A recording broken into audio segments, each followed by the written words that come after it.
Now I present to you the unit that is travel to USA, and here you have the vocabulary that we would be using during the class.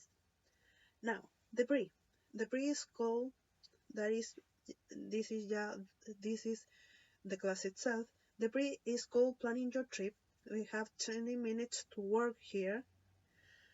Um, so I receive the students, so I ask them how they feel today, if they are ready to participate in today's lesson. I receive some expectations and so on. So we move directly to the first activity, that is a matching game. So for this matching game, briefly, they will show a video related with planning trips, in which they will realize about the vocabulary and the definitions of this vocabulary that I showed you before.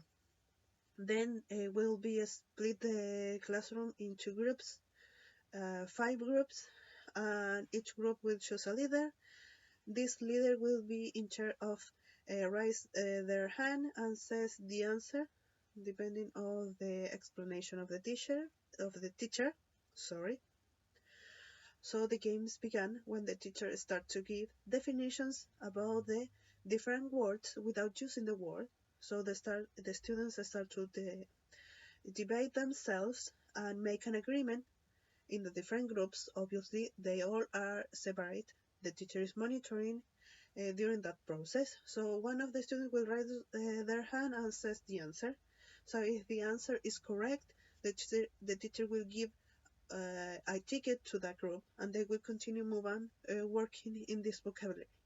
So the idea here is promote an environment of competence, but a healthy competence in a sense.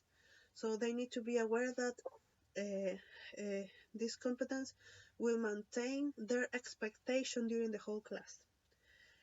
You need to have in mind that the teacher will be monitoring and taking notes all the time, because errors here are permitted, but we need to be fully aware of our own mistakes. So the teacher will help the students to discover their mistakes.